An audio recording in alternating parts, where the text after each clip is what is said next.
Bienvenidos y bienvenidas a Rodad Insensatos, el podcast sobre la maldición de tener una vocación, donde conoceremos lo que hay detrás de la experiencia de hacer una primera película. Un podcast lleno de verdad, lo contrario que el cine, donde todo es mentira. Pasen y escuchen, esto es Rodad Insensatos.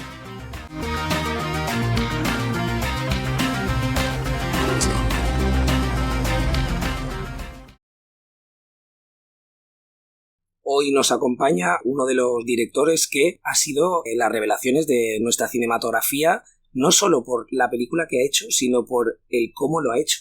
Viene a hablar de su primera y hasta ahora única película y de toda su trayectoria, y sobre todo lo que es más interesante es de lo que implica tener esto y cómo hacerlo. Javier Macipe, bienvenido. ¿Qué tal? ¿Cómo estás? Muy bien, nada, encantado. Hoy venimos a hablar de La Estrella Azul, esa película que es una película pequeña, pero de una manera u otra se ha conseguido colar entre la cinematografía española como uno de los títulos más destacados. Y una de las cosas de las que me gustaría hablar contigo, pero ya llegaremos, es qué significa eso y cómo te llega eso. ¿Sabes qué implica una película de ese tamaño, de esa envergadura, que a priori no está como preparada para medirse de igual a igual a todas las otras películas que suelen ser los grandes títulos del año? Bueno, a ver, esto plantea un tema interesante, ¿no? ¿Qué es una película grande o qué es una película pequeña? Es algo que cuando alguna vez doy talleres y tal, me gusta mucho hablar sobre esto en concreto. Porque en realidad La Estrella Azul es verdad que no tiene el presupuesto de otras de las películas que digamos han destacado este año. Seguramente la película que tenía el presupuesto más pequeño de las que fueron nominadas a Goya, por ejemplo, a Mejor Película, ¿no? Pero es una película muy grande, diría yo, quizá la más grande de todas en cuanto a todas las cosas que se ven delante de la pantalla. Es decir, es una película que tiene más personajes que ninguna otra, es una película que tiene seguramente más cantidad de localizaciones que la mayor parte de películas del año, que se ha rodado entre dos continentes, que tiene escenas de conciertos muy complejas, que es una película de época, ¿no? Entonces, es como que muchas veces lo que hace que una película parezca grande o pequeña o se le ponga ese adjetivo está relacionado solo con el presupuesto, con si tiene figuras en el sentido de actores muy conocidos. Yo también quería abordar eso desde un punto de vista de la película, la vocación que tiene. Yo me refería a que no tiene esa vocación de ser tan grande donde ha estado. Sí. Es como si estuviera en otra piscina que no es la suya, ¿sabes? Como que se ha colado ahí. Bueno, a ver, es que en la película se da una cosa, que es que como la película habla de un personaje que, digamos, renuncia a la fama o al éxito, ¿no? Eso, yo creo que, como además tiene una cierta apariencia documental todo lo que se cuenta, parece que la película en sí, que el contexto de la película sea el mismo, sea un poco outsider, pero luego no lo es tanto en realidad. Es un poco paradoja y lo entiendo, lo veo como algo bueno, que digas esto, porque es como que el espíritu de la peli permea a la película en sí, o el espíritu de Mauricio. Pero bueno, la película tiene una productora muy grande detrás, que son Mod Producciones, son los productores de Amenábar. Es decir, la película en realidad sí que desde el primer momento que se empezó a dimensionar y entra pues un gran agente de ventas, hay un gran distribuidor que es Wanda, que son pues, los distribuidores de Emilia Pérez, por ejemplo, en el mismo año, ¿no? Sí que tenía como una estructura grande, y eso también es parte de los conflictos en los que la película se vio, porque se mueve en un terreno extraño, porque sí que pretende ser una película arriesgada, muy personal, que trata de una persona muy al margen de la industria discográfica, pero luego tiene una estructura bastante rígida, porque los productores que se fueron sumando son productores muy establecidos y grandes, ¿no? Entonces es una película muy difícil de clasificar, no es una película claramente independiente, que eso sería que yo la hubiera autoproducido, la hubiera hecho realmente con un presupuesto sin ayudas de ningún tipo, ¿sabes? Entonces es una película muy particular. Aparte, a mí lo que me parece como súper interesante, y no sé si en eso estás de acuerdo, en eso radica un poco el éxito de la peli, es que es precisamente eso, que la peli tiene esa parte como de espíritu o alma, o parecería a priori, por el tema que aborda, por todo lo que tú has dicho, de peli independiente, pero sin embargo tiene detrás todo el establishment que tú has dicho, ¿no? Tiene unos grandes productores, tiene unos agentes de venta, y la película ha llegado donde ha llegado gracias a eso.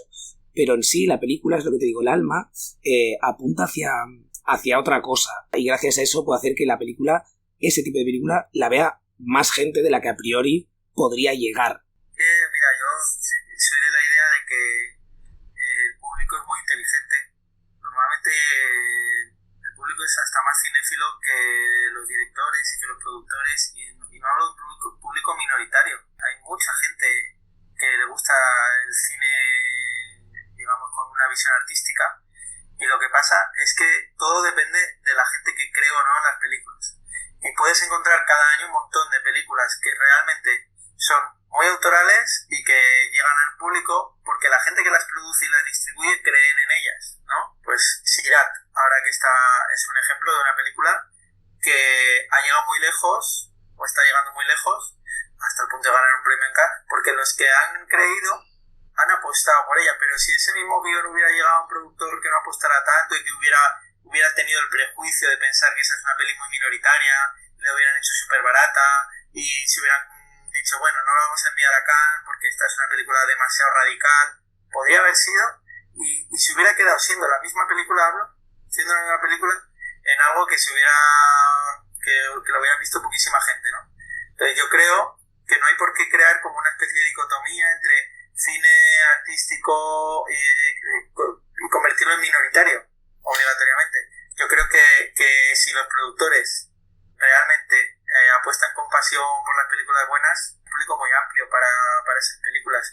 Y de hecho hay algo muy extraño, o sea, yo tengo un cine al lado de casa que están todas las salas vacías y están poniendo solo películas de superhéroes, y estoy convencido de que si en ese mismo cine al menos entre semana pusieran películas un poco más para que no solo le gusten a los niños o adolescentes, esas salas habría más gente. Y creo que hay muchas cosas que no se hacen científicamente, no te digo románticamente, sino que ni siquiera se está analizando bien y nos guiamos por cosas generales como esta película no es para gran público. Bueno, ¿qué es eso de una película para gran público si constantemente se está ese mito derribando?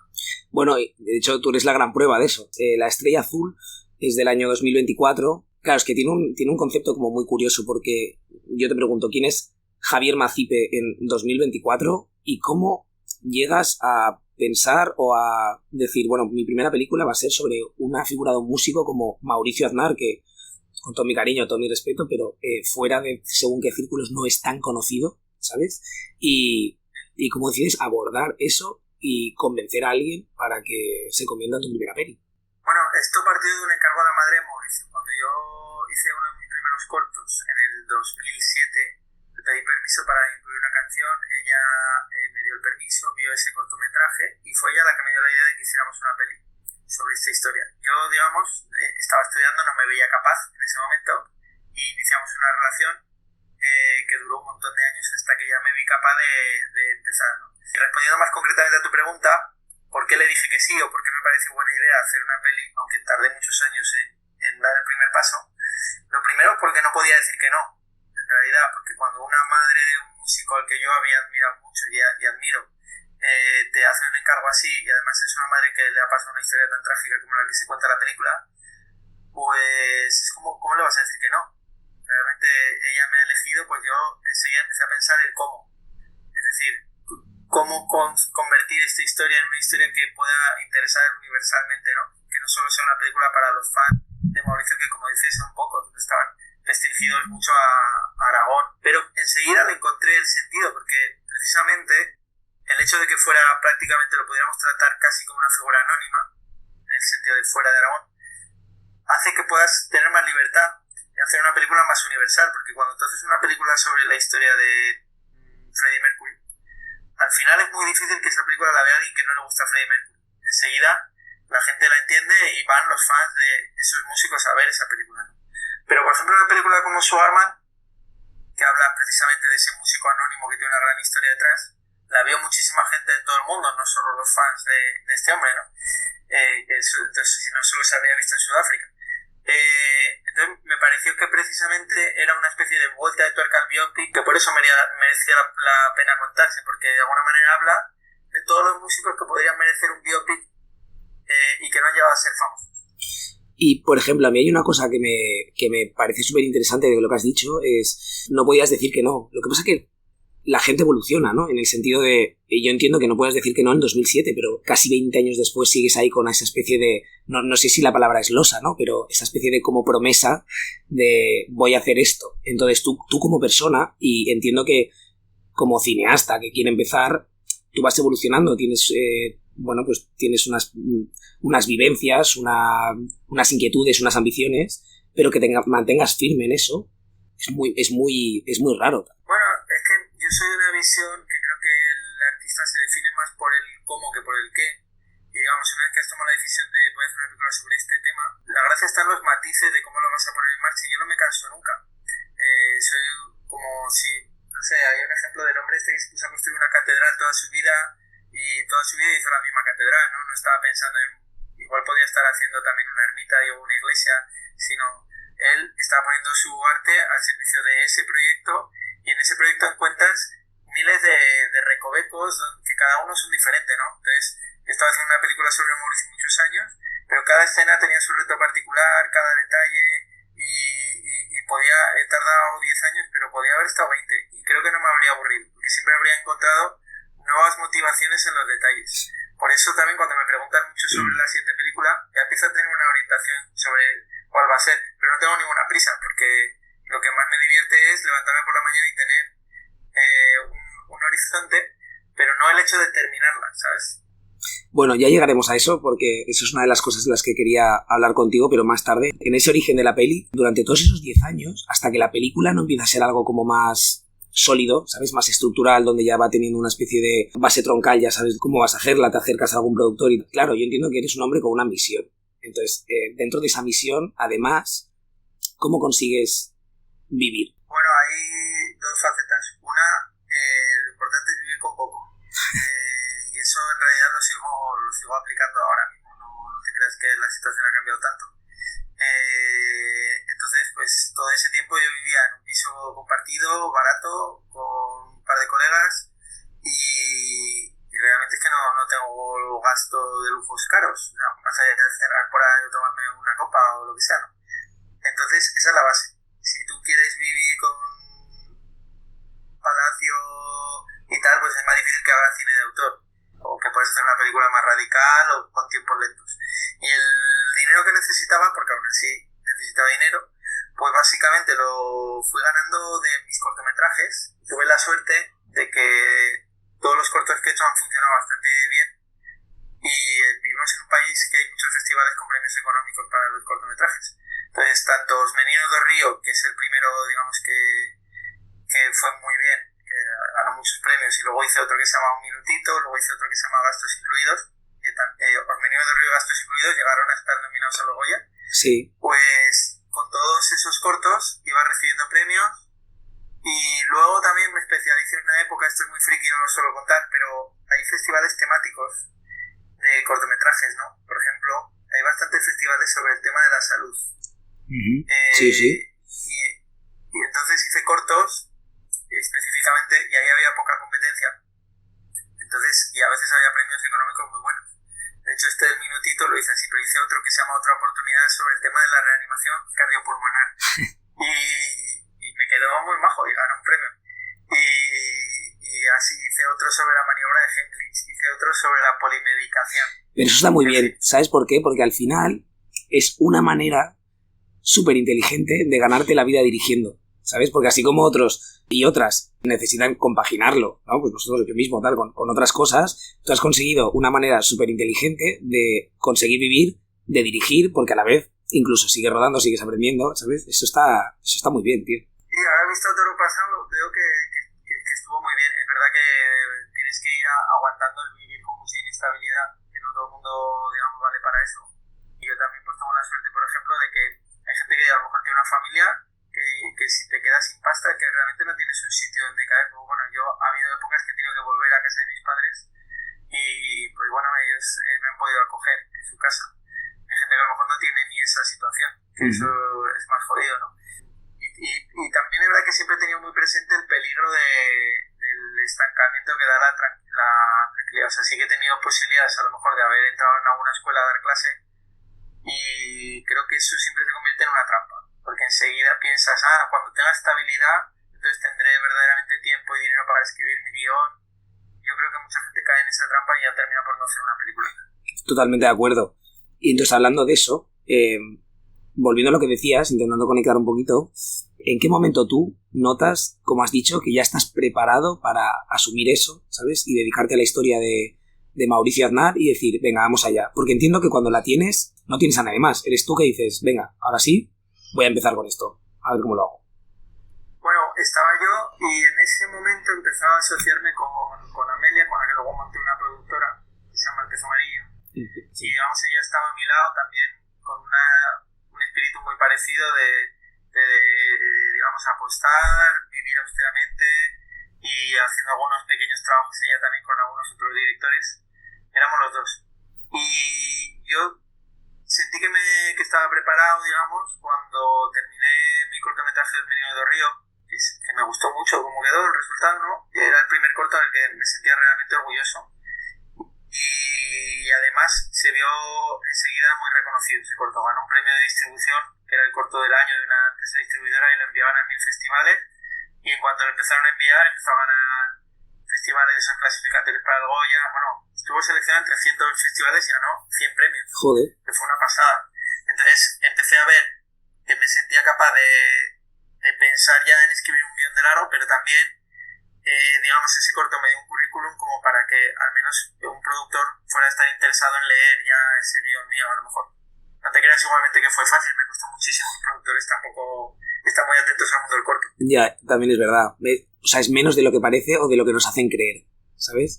Porque hay muchas veces que, no, porque este director, yo vi su corto o tal, pero esto es como, bueno, quizá no tanto. Pero bueno, es igual, ese es otro debate. Está muy desconectado el mundo del corto del mundo del Sí. largo. Ahora que estoy más en el mundo del largo, yo mismo enseguida he perdido el contacto de saber cuáles son los cortos de este año que más se están viendo, porque son compartimentos estancos. Es verdad, totalmente. Y entonces, ¿cuánto tiempo tardas en escribir el guión? Y si cuando lo tienes es cuando empiezas a buscar productor o cuando ya tienes la historia empiezas a buscar sin tener algo terminado, porque entiendo que tener el apoyo de la madre de Mauricio Aznar es un gran qué.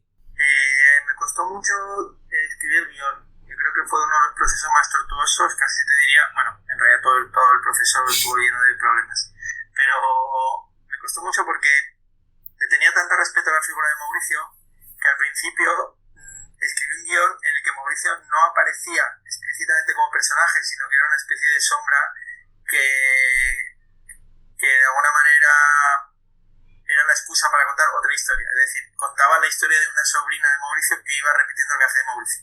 Y escribí un guión entero, de 120 páginas, o sea, un guión largo.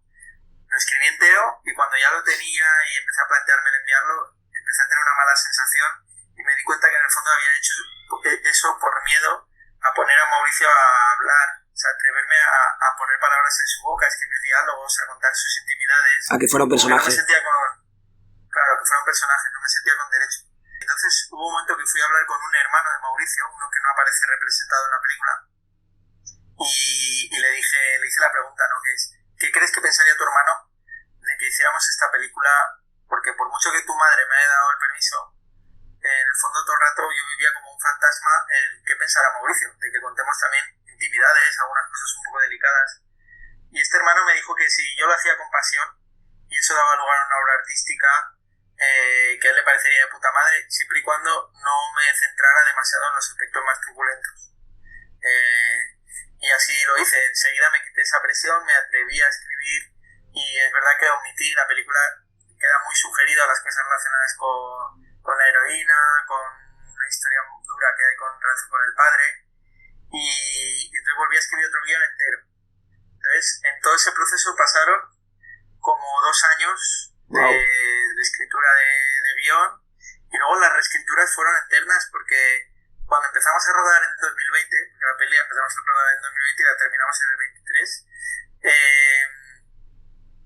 el guión todavía, en el 2020, el primer día de rodaje, todavía tenía toda una trama de la adolescencia de Mauricio, que luego se cayó por motivos de la pandemia, motivos económicos, de reestructuración de la peli.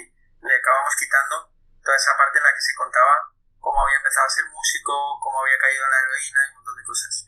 Entonces, ha sido un proceso de escritura de guión que ha durado desde el primer día hasta el último día de montaje. Y ahí has estado tú solo Y entonces durante ese proceso, o sea, ¿en qué momento decides tú, dentro de toda esta evolución del guión como guionista, decides tú que es el momento para enseñarlo y buscar a alguien que te apoye para hacerlo? O sea, buscar a una productora y cómo llegas a Mod, porque esa es otra. Una peli que es una apuesta entre la ficción, el documental, la figura de Mauricio, ¿sabes? Es una apuesta arriesgada, es una apuesta que tienes que creer en ello. Pues hago un matiz con lo que he dicho de que estaba yo solo en ese proceso, porque al principio empecé escribiendo con otra persona, que era un profesor mío del colegio, que era novelista, y tuvimos un tiempo que trabajamos los dos, pero llegó un momento que él, que acaba de ser padre con su trabajo de profesor y tal, no conseguía dedicar el tiempo necesario, y al final trabajé yo solo, pero él me acompañó unos meses. Y bueno, el proceso para que Mod acabara produciendo la peli es muy curioso. Yo primero envié la película a diferentes productoras. Ninguna me respondía. Solo creo que una me respondió que no. Pero el resto ni siquiera recibí respuesta nunca. Entonces uno en su mente duda y piensa, a lo mejor lo tengo que enviar a productoras más pequeñas.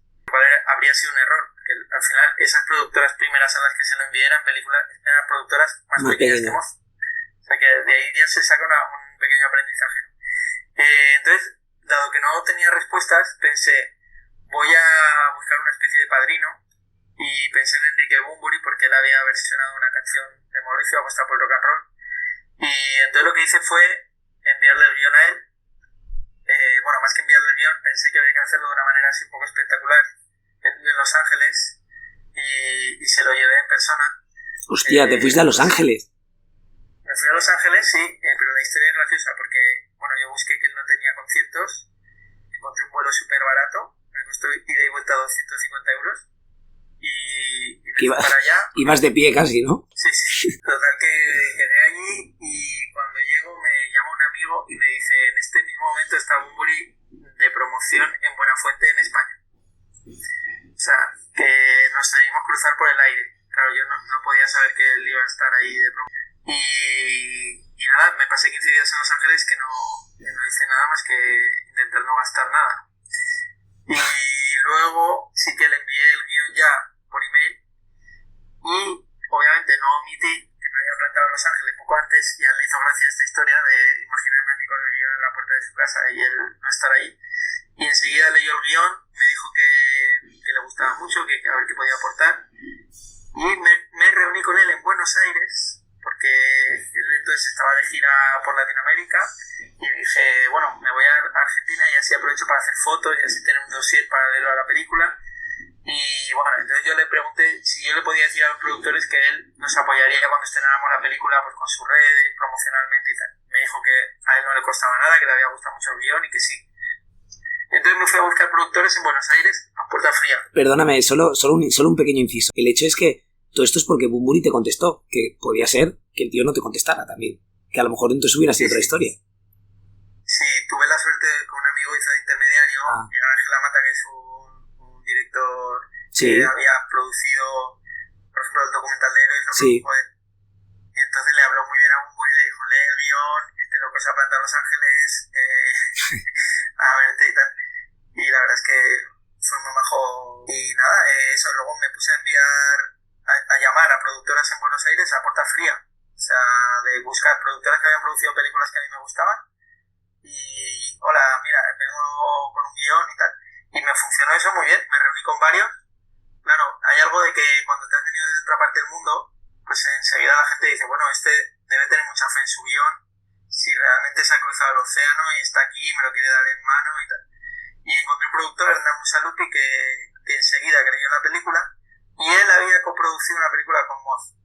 Entonces él me puso en contacto con Moz lo leyeron, al principio me dijeron que no, que les había gustado muchísimo, pero que les parecía que era una película que no sabían muy bien para qué público era, estas cosas de los target, ¿no? No sabemos si es una película para gente que le gusta el rock o para gente que le gusta la música latinoamericana o tal. Y bueno, pues me dijeron que no, y a los meses, sin hacer yo nada, me volvieron a llamar y me dijeron que no se quitaban la película de la cabeza y que sí que la querían producir. Qué guay. Así que ese fue el camino, pero fue muy largo. Vale, y entonces tú entras con Mod. ¿Esto de qué año estamos hablando? Pues el 18, por ahí, sí, finales del 18 creo que fue.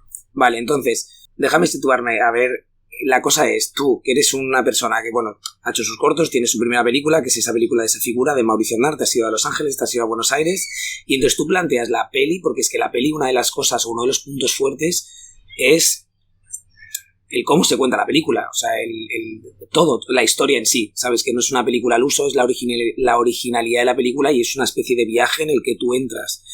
Entonces, ¿hay algún momento durante ese inicio en el que no te voy a decir que te fuercen, pero que muchas veces, por diferentes motivos, como tú has dicho, el de la historia de la infancia, te hacen renunciar a algo o te hacen hacerla un poquito más estándar, te hacen modificar algo de la esencia?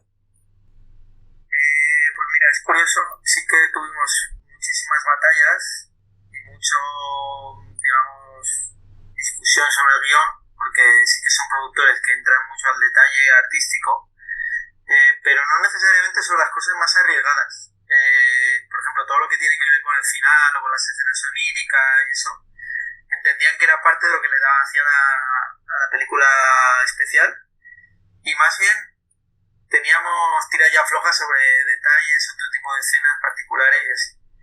Luego sí que hubo una tensión muy fuerte a la hora de elegir al protagonista, más que cuestiones narrativas sobre el guión.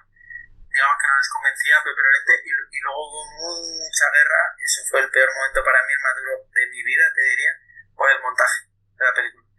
Tampoco era que para que hiciera la película más convencional, era simplemente para que la hiciera más corta, queriendo quitar cosas que a mí me parecía que cambiaban mucho la película, pero no eran las más radicales. Vamos por orden. El protagonista, que esa es una de las cosas que yo quería hablar. ¿Cómo encuentras a ese protagonista, que hay una especie de fusión con Mauricio Aznar? Porque aparte hay una apuesta del prota tener esa conexión, porque hay momentos de eso, de documental y ficción. Estoy recordando como la última secuencia, ¿sabes? Eso para un actor, hostia, no es fácil, ¿sabes? Y todo el proceso. Entonces, ¿cómo te das cuenta de que ese es tu prota? Pues fue un proceso gradual. Al principio hice un casting que, digamos, tampoco sobresalió mucho con respecto a otros. Luego hicimos un segundo casting que fue un día entero trabajando, y ahí ocurrió una cosa en un momento dado, que hicimos una prueba muy parecida a lo que se muestra en la película, un carácter así un poco espiritual, que le pedí simplemente que respirara con los ojos cerrados un buen rato y que dejara a Mauricio hablar a través de él, que solo dijera algo si sentía que era Mauricio el que hablaba. Esto que puede parecer así muy, muy raro, pues fue muy espectacular lo que dijo y cómo lo dijo. De hecho lo tengo grabado en vídeo, y enseguida se lo puse a los amigos de Mauricio y me dijeron: no hay duda, es este, o sea, no busques más, porque la sensación, esto a mucha gente le parecerá raro, pero es de que realmente habló Mauricio. Entonces era un argumento luego un poco endeble para ir a los productores y decirles: es este, ¿sabes? Mauricio ha hablado a través de él. Y claro, ellos decían: ¿y por qué no miras este otro que es más conocido y que es muy buen actor, que no va a ser más fácil conseguir financiación con este otro y tal? Que es verdad que tener un actor desconocido y un director desconocido dificulta muchísimo todo el proceso de financiar una película. Porque tú, por ejemplo, perdona, solo un inciso, tú, por ejemplo, tenías claro que no querías un actor que se pareciera a Mauricio en lo físico, sino eso, más respirar y que fuera él, ¿no? Porque hoy yo he visto fotos o vídeos del real Mauricio Aznar, y a pesar del maquillaje, el vestuario y tal, o sea, los dos no tienen un gran parecido, ¿no? Sí, no me importaba nada eso, porque realmente es una película que precisamente habla de que lo importante es lo esencial, no sé cómo decirte, de que el maquillaje, todo lo que tiene que ver con los envoltorios, no tiene ninguna importancia, ¿no? Entonces, que se pareciera físicamente o no a una persona que el espectador medio que iba a ver la película no sabe cómo es Mauricio, entonces no iba a estar comparando. Eso es un problema si haces una película sobre Elvis y no se parece nada, sí que va a estar todo el mundo diciendo: este no es Elvis. Pero en nuestra peli lo que pasa es que la gente piensa que Mauricio debía ser como Pepe y ya está. O ya algunos buscan y se dan cuenta que no. Eso siempre tuve claro. Lo que sí que para mí era muy importante, que esencialmente fuera como él y que tocara y cantara bien, que realmente la película no tuviera que estar haciendo trucos, playback, porque también eso iba muy en contra del espíritu de la película. Y entonces Pepe cumplía varias cosas. Tenía, aparte de algo que me recordaba a él en la forma de ser, aunque era muy distinto y mucho fue trabajo de actor, no es una cosa de se parecía ya del principio, tenía muy buenas cualidades musicales, es decir, tenía mucho oído, cantaba afinando muy bien, tocaba la guitarra lo mínimo para que no fuera a empezar de cero, tocaba un par de acordes, y luego en aragonés, que eso no es un requisito obligatorio, pero hay algo del carácter aragonés que sí que es muy importante, del carácter de Mauricio, que habría sido muy complicado explicárselo a una persona de otro lado. Es una cosa relacionada con el humor negro, con el quijotismo, con el ser seguidor de causas perdidas y románticas, que tiene que ver bastante con el carácter aragonés. Es que a mí el reparto de la peli me pareció una de las cosas que más me sorprendió, porque, claro, pues eso, tienes a Pepe Lorente ahí, que es esa especie de encarnación de Mauricio Aznar al que no se parece, pero y luego en cambio tienes a Marc Rodríguez, que a mí Marc es un actor que me gusta mucho, yo lo conozco en persona, yo he trabajado con él, pero claro, es un tío que está muy asociado a la comedia, ¿sabes? Entonces de repente lo ves en un personaje así como dramático, intenso, y dije, o sea, que mezcla y acaba funcionando, ¿sabes? Y entonces, aparte de Marc, te quería preguntar la otra parte, que es el casting de Latinoamérica, parece como muy documental. Entonces, a mí me parece como muy difícil lograr eso. Entonces, esa gente son actores, son personajes que estaban ahí y conseguiste meterlos en la peli, porque, hostia, a mí esa parte me voló un poco la cabeza. Pues, bueno, lo de Marc, yo tengo la suerte de que yo no lo conocía de antes, creo que se le conoce más sobre todo en Cataluña. Claro, sí. Y entonces yo no lo vi su prueba, estuve con él en su casting, sin ningún prejuicio, y fue el primero que se presentó al casting y ya no tuve ninguna duda de que tenía que ser él. O sea, es un actor increíble, una persona espléndida, y para mí ha sido el gran descubrimiento. Me encantaría hacer más películas con él, y cualquier director que escuche esto, por favor que busque quién es Marc Rodríguez, porque no se va a arrepentir de trabajar con él. Con respecto al casting argentino, sí que prácticamente no son argentinos, o sea, no son actores nadie, son músicos, muchos de ellos, los que en la película son músicos, algunos que por ejemplo Mariela, la chica que tiene esa especie de amorío con Mauricio también, es una cantante, aunque en la película prácticamente solo se le ve tocando el bombo un poco, y luego hay personajes que iba encontrando por Santiago del Estero. Ahí es que no hay actores profesionales prácticamente en esa provincia. Entonces sí que se planteó en algún momento haber pillado actores profesionales de Buenos Aires, llevarlos allí, pero me parece que será una desnaturalización, y eso lo odio cuando lo veo en España, actores que no saben que sabes que no son andaluces, haciendo andaluces, dicen, de verdad no hay en Andalucía nadie que pueda hacer esto, que tenemos que recurrir a un famoso de otro lado, que todo el mundo tiene en la cabeza que está actuando. Eso lo entiendo en el teatro, ¿no? Que es el arte de la representación, pero el arte en el cine yo lo veo más como el arte de la presencia, el arte que permite ver cosas que están en la realidad o lo más cercanas a la realidad. Hay algo un poco ridículo siempre en eso. Entonces yo quise optar porque fuera gente de esa provincia que hablan de una manera muy particular, muy diferente a los porteños, Santiago del Estero, que tienen un tipo de rasgos pues más que se acerca ya hacia el norte, hacia Bolivia, y que es un rasgo más indígena. Y luego porque los músicos tenían que tocar, entonces muy difícil encontrar actores que vayan a tener esas cualidades musicales, porque es que los que aparecen en la película, los Carabajal, son como si fueran los Morente o los Flores, pues son una saga de músicos muy famosos de Argentina y muy buenos músicos. Tú eres un director novel, vas a empezar tu primera peli, es una peli con actores no profesionales, actores que hacen de cantantes, actores profesionales, 2 continentes.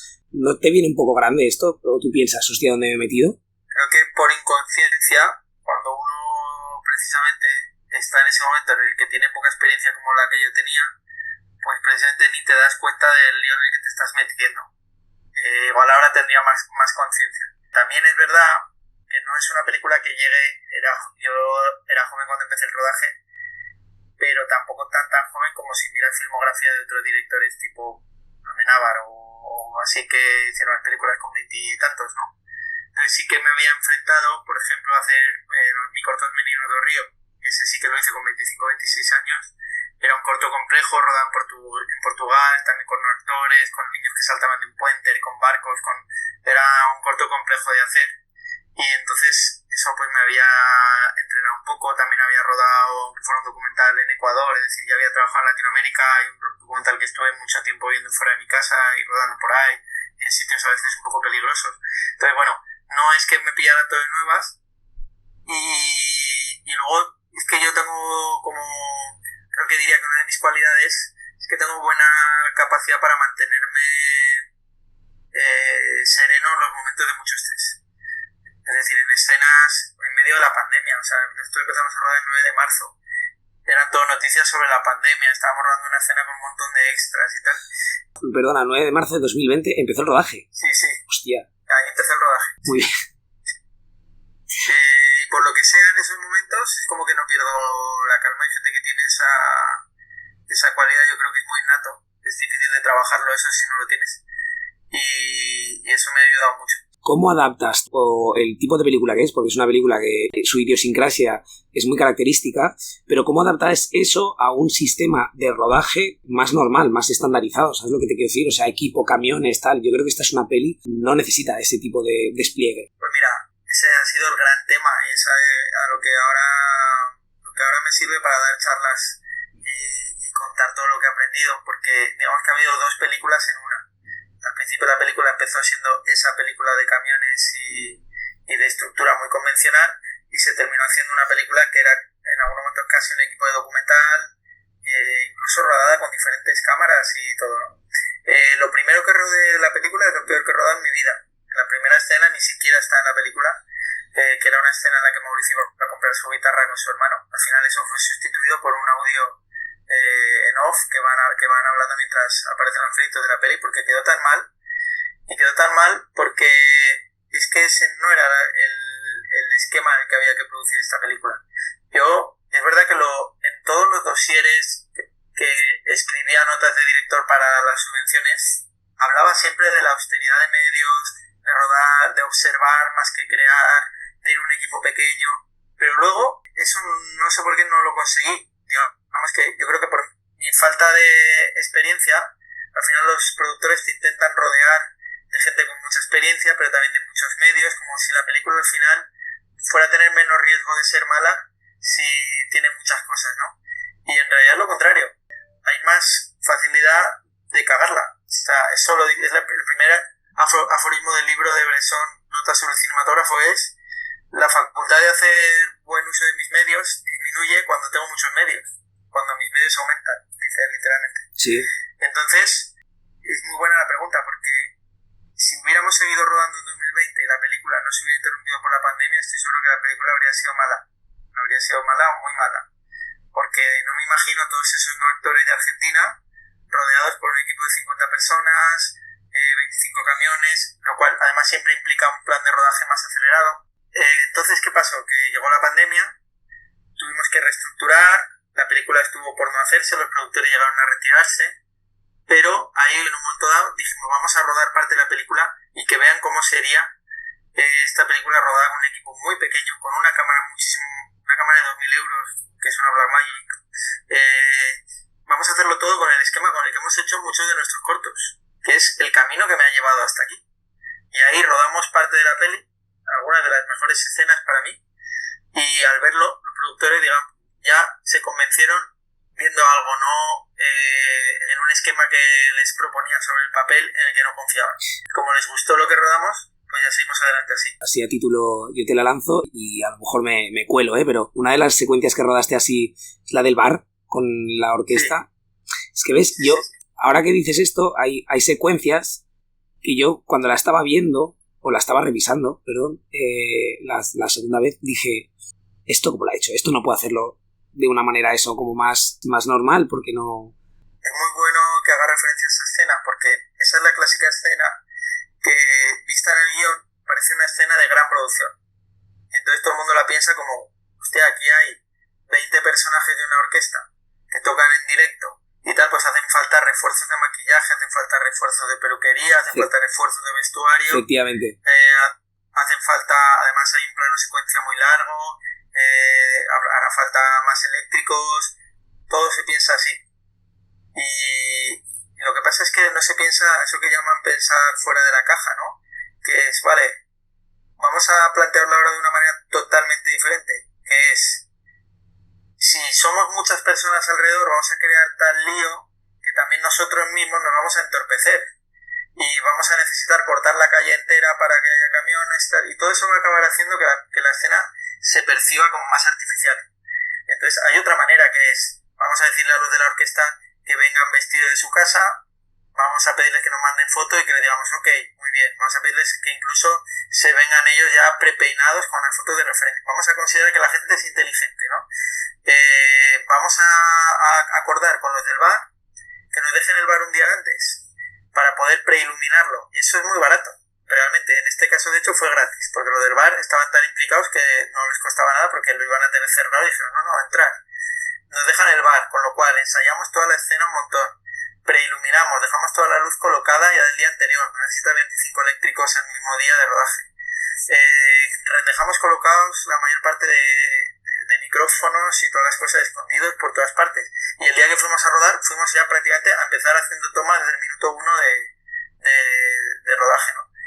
Y entonces me permitió eso, trabajar mucho con Marc, porque lo importante es que el monólogo de Marc estuviera bien, muy pocos molestando.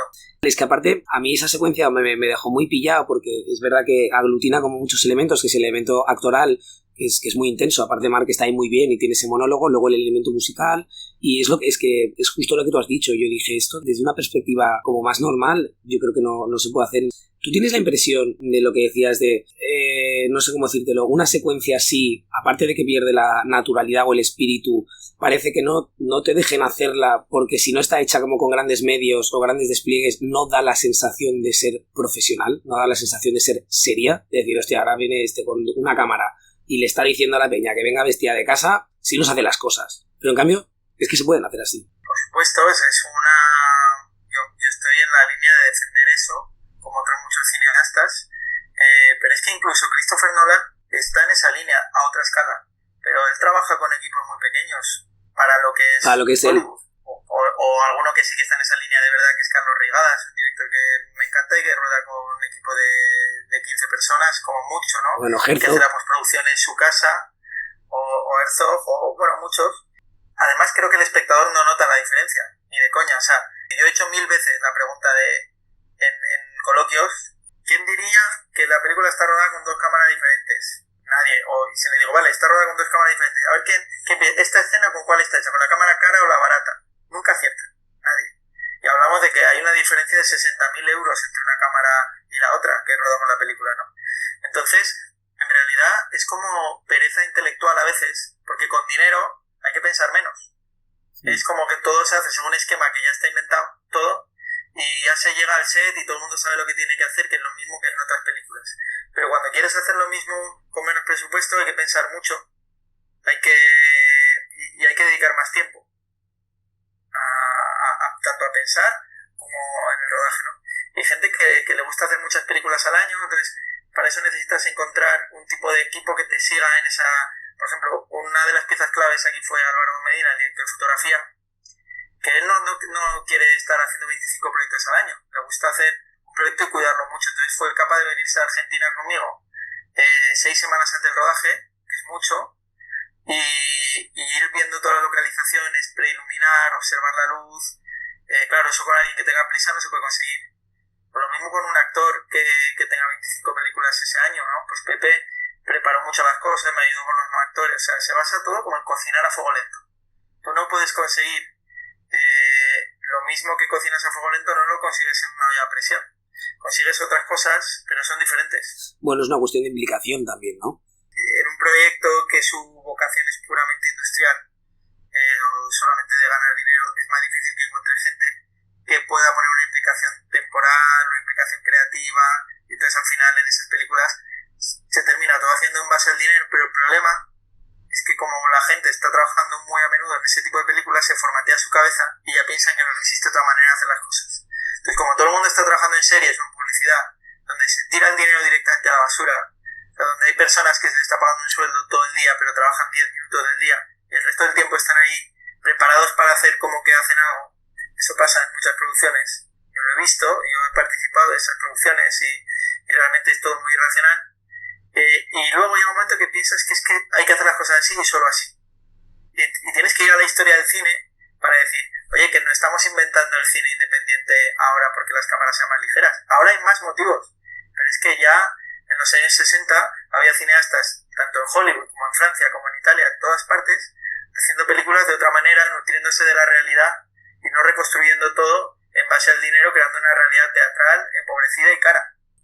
Siguiendo un poco con esto, el espíritu vamos a llevarlo, vamos a transformarlo y nos vamos al montaje. Y te digo porque que justo tú al principio has dicho que fue para ti la peor etapa. Entonces, ¿cómo consigues mantener la integridad del proyecto en el montaje? Porque estaba pensando sobre todo, o sea, el montaje me parece que es como capital en la peli, pero estaba pensando en la secuencia final.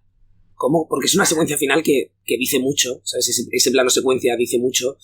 ¿Cómo consigues mantenerlo? Porque es el típico plano, pues que un productor así un poco grande o productora te dice, mira, todo bien, fantástico, esto no.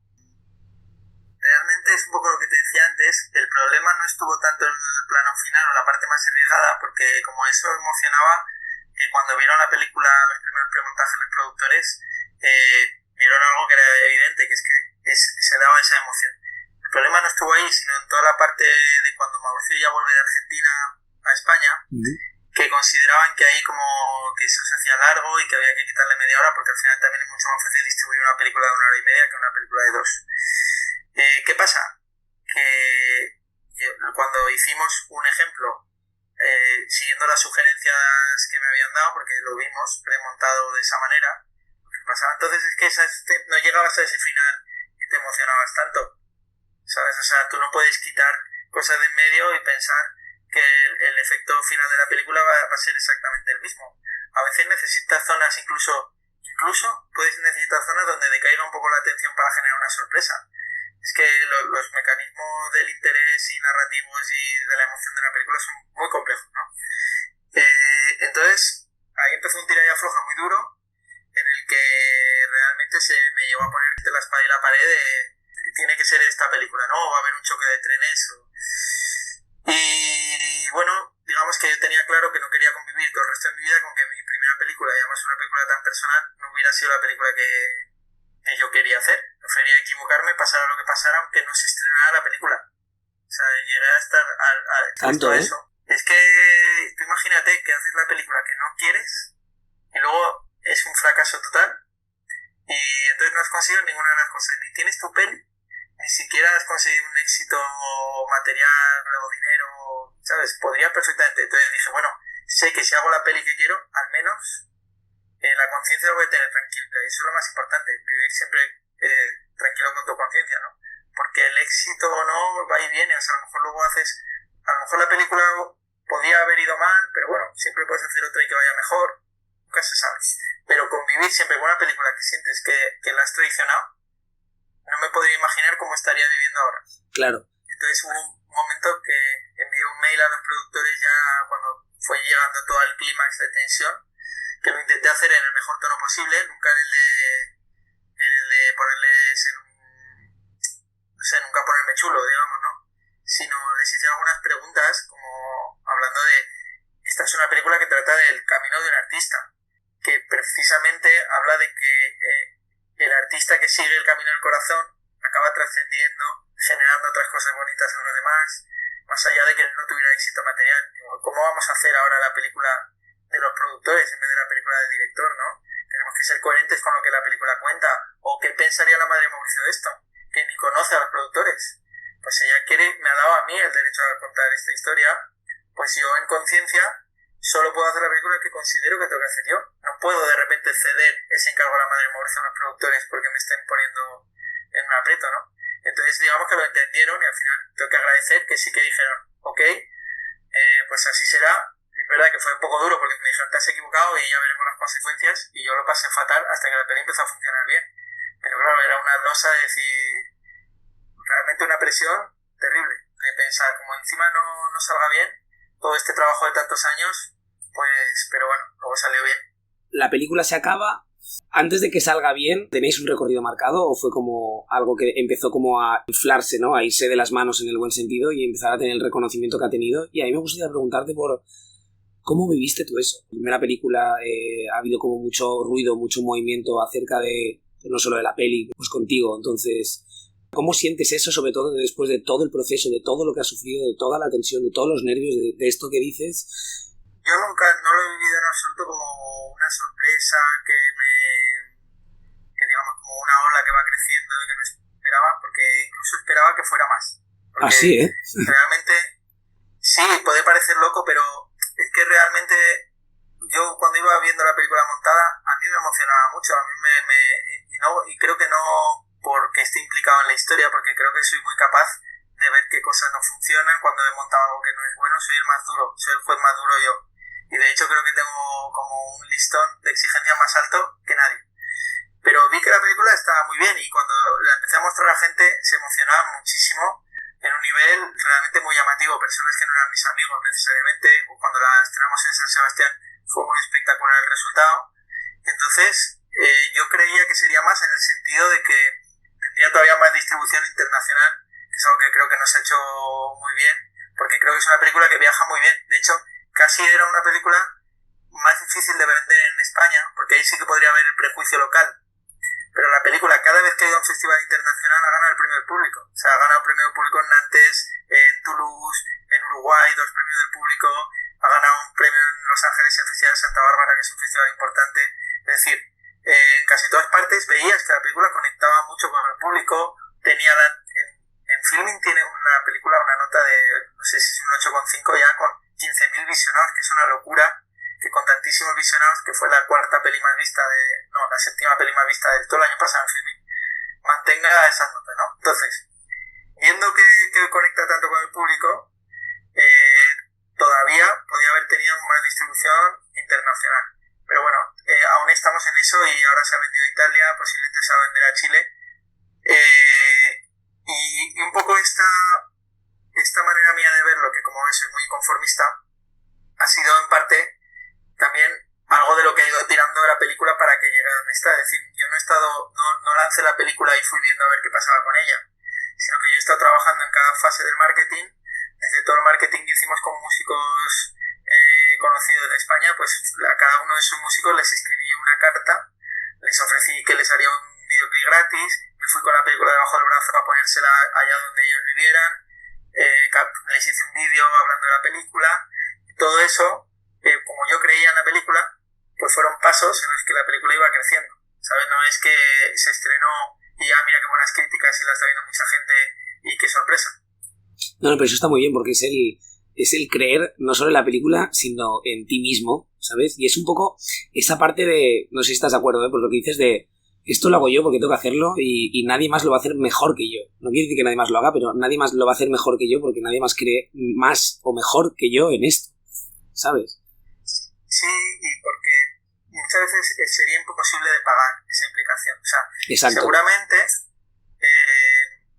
todo el marketing que se ha hecho de la película, si hubiera entrado una super agencia de marketing a la que se le pagara un pastón, pues a lo mejor la habrían hecho llegar más lejos, ¿no? Pero no era el caso porque no había ese presupuesto. Entonces, lo que está claro es que con el presupuesto que había, yo era el mejor para hacerlo, junto con algunos ayudantes a mi lado, que nos lo echamos a la espalda y a base de creatividad, que es pensar 24 horas en qué puedo hacer coste cero para hacer que la película llegue, pues fuimos ideando estrategias que funcionaban muy bien. 24 horas coste cero, ¿eh? Hay que quedarse con eso. Me gustaría ahora entrar el último bloque, que es, yo te leí en una entrevista, me quedó grabada, tío, que tú hablabas de después de la peli y sobre todo ahora que te preguntan mucho, oye, ¿qué vas a hacer después, tal? Y tú dijiste, tío, que me gustó mucho, querías abrir un periodo de reflexión. Que eso no suele pasar, eso es muy raro. ¿Qué buscas con esa reflexión? ¿Es más sobre ti, sobre el papel de lo que ha costado hacer una película? Es decir, ¿me compensa todo esto? ¿Quiero seguir con esto? ¿O qué película voy a hacer? Porque me parece que hoy en día no reflexionamos lo suficiente con todo esto. La película trata de eso, en cierta medida, ¿no? Mauricio, cuando se va a Argentina, es para parar, para buscar la pausa y el silencio mental, en un momento en el que todo parece que te empuja en una dirección. Es como una discográfica multinacional les quiere producir un disco y parece que ya no tengas posibilidad tú de decir que no. Yo he sufrido tanto con La Estrella Azul que quiero sobre todo reflexionar, más que qué película voy a hacer, cómo la voy a hacer. No quiero volver a sufrir tanto porque no me compensa por el resultado, que el proceso sea un tormento de ese calibre. Yo era muy feliz haciendo mis cortos, hasta ahora no había tenido conflictos ni con nadie del equipo prácticamente nunca. Mis mejores amigos son gente con la que he trabajado y me gustaría volver a conseguir eso sin tener que renunciar a poder hacer una película que alcance al público y con dimensión grande y con vistas al mundo entero. Entonces, eso que parece como cosas un poco irreconciliables, tal como está todo montado, estoy seguro que existe la jugada, como en el ajedrez, que cuando todo, siempre hay una cosa que se dice, hay un para el ajedrez, y siempre se dice que siempre hay una jugada, ¿no? Posible.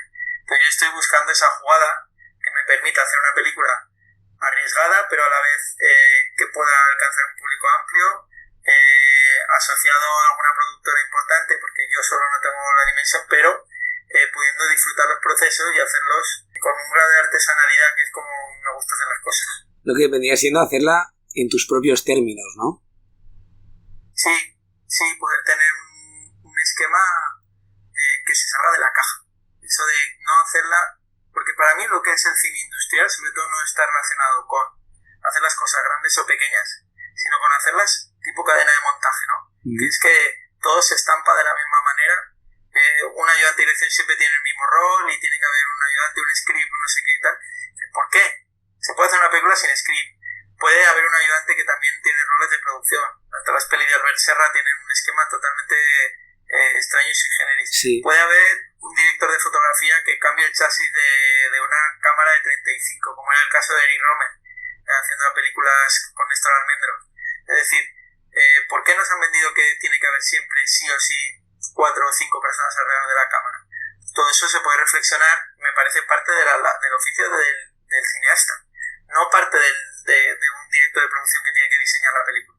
Creo que es algo que hay que pensarlo conjuntamente con el director, es decir, ¿qué es lo que nos va a ayudar al final a cocinar este plato? Pues necesito 25 pinches o necesito 4 ingredientes y que hiervan durante 2 días enteros. Y toda esa reflexión, o sea, me parece muy interesante, ¿eh? Toda esa reflexión, ¿la encaras desde la serenidad? O sea, sin ningún tipo de prisa, o hay algo ahí que digas, hostia, me gustaría hacer una película, pero no me importa cuándo ni dónde, lo importante es el cómo hacerla, y si tardo 10 años, tardo otros 10 años. ¿Es una reflexión como para continuar o es una reflexión general y cuando hayas llegado a tus propias conclusiones, entonces continuarás ese camino? Digamos que sí que tengo un poco de prisa y no me gustaría tenerla, pero la tengo, porque como constantemente me preguntan qué va a ser lo siguiente y hay una especie de sensación de se me va a olvidar lo que ha sido la estrella azul y tal, y entonces me noto a mí mismo como cuando vas por la calle y vas caminando rápido y dices, pero ¿por qué estoy yendo tan rápido? ¿No? ¿Por qué no paro un poco? ¿No? Sí que tengo eso como muy interiorizado, la prisa, y realmente es una tontería porque ya he pasado por esto. Cuando hice Os Menino do Río, que fue muy bien, yo mismo pensaba, tengo que aprovechar el tirón de que esto está nominado al Goya y no sé qué y tal, y luego tardé un montón y levanté la película exactamente igual, con lo cual ahora con más motivo la cosa no va a ir de 1 o 2 años más o menos en levantar la siguiente. Así que estoy en esa especie de batalla conmigo mismo para intentar encarnar un poco más el mensaje de la estrella azul, que es buscar el silencio y hacer las cosas pensando más en la eternidad que en el éxito a corto plazo. Por eso te decía, justo con el espíritu de la peli, porque me parece como una especie de decisión o de momento como muy a contracorriente, y eso ya es destacable de por sí. Desde aquí, la enhorabuena a todos los ánimos y mira, como siempre decimos, no, faltaba más para ya acabar con esto. Este podcast también sirve como para descubrir o redescubrir las pelis que hacemos. La Estrella Azul, para la gente que no la haya visto, está disponible en Filmin, como tú has dicho muy bien antes, y es un viaje, tío. La verdad que la peli es una propuesta muy, muy, muy, muy buena, tío, y la verdad que nada, felicitarte por el éxito que está teniendo la peli y sobre todo por yo creo que es lo importante, es el cómo has llegado a hacerla, tío, porque cualquiera que más o menos sepa de qué va esto, cuando ve tu peli es como, ole, tío, ¿cómo has hecho esto? Es muy complicado hacer eso sin traicionarse, ¿sabes? Así que... Pues mira, te lo agradezco mucho y una de las cosas que sí me harían sentir muy orgulloso es saber que la película haya inspirado a hacer las cosas de otra manera, a que realmente podamos hacer películas más libres y sin tantos prejuicios. Aparte yo estoy convencido que se puede y hablando con algunos compañeros y compañeras también, pero es verdad que estamos muchas veces como atados a este sistema, ¿sabes? De cómo hacerlo, estamos ahí ceñidos a eso, pero bueno, eres un ejemplo, tío, eres un ejemplo y encima ahora que ya lo podemos hablar, pues nada, seguiremos tus pasos, tío. Javier Macipe, muchísimas gracias por estar con nosotros. Lo dicho, La Estrella Azul, Filmin, y nosotros nos escucharemos. Y Movistar también. Movistar también, pues le añadimos, Filmin y Movistar, y nosotros nos escucharemos en el próximo Rodad Insensatos. Un abrazo.